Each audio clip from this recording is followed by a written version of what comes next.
Anong kailangan mo, Muros? Ang mahal na Reyna. Nais kumausap sa kanya.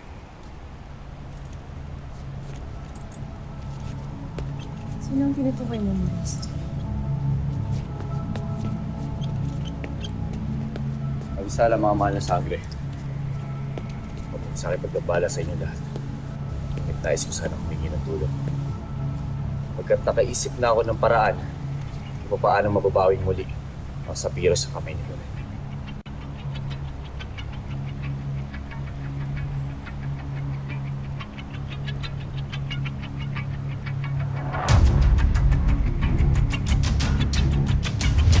Dahil sa pagkamatay ni Asval, kaya nabawasan ng malakas na mandirigma ang kampo ni Perena. Idagdag mo pa na hindi hawak ni Perena ang katapatan ng kanyang mga kasamahan. Liban na lang kay Gurna. Ang lumalaban pa sa kanya ay mga dating kasamahan ni Lila Sari. Na kaya lamang umanib kay Perena ay dahil kay Asval. Ngunit ngayong wala na si Asval, Lalong mawawala ng pananalig ang kanyang mga kasama. Lalo't hindi tunay na pinuno si Perena. kaya sana'y magkaroon tayo ng pagkakataon upang makausap at dating mga kapanalig Lila Sari. Alokin natin sila ng tunay na pagkakaibigan. Bigyan natin sila ng mga karapatan. At pag nagkaganon, maaaring lumipat sa atin ang kanilang loob. Ngunit isang sugal ito, Amihan. Hindi pa rin tayo nakakatiyak kung papayag sila sa ating alok. Kaya ano sa palagay mo, Amihan?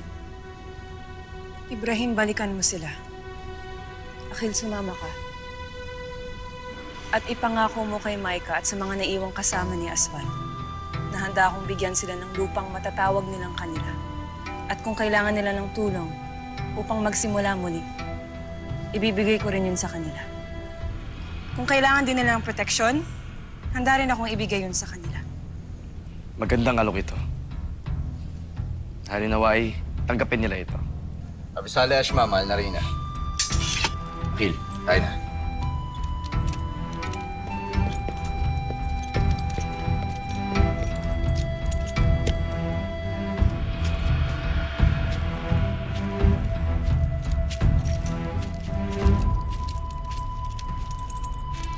May ulat ka na ba?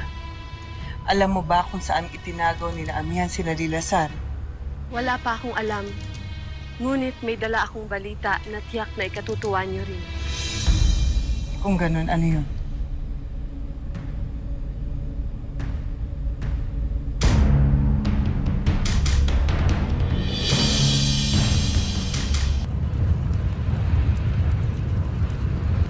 Maaasahan ba ang damang nakausap mo?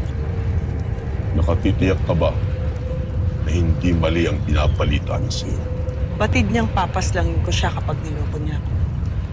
Kaya magtiwala kayo sa aking nakausap, Panginoon. Nasa panganib si Perena. Lalo't may masamang balak sa kanya, sina Ibrahim at ang maliwanag.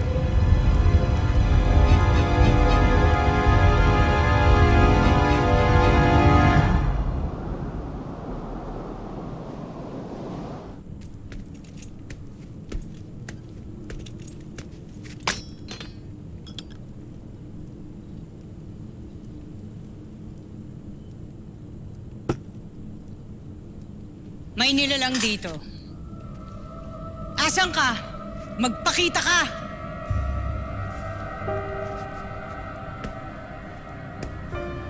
Abisala, Maika.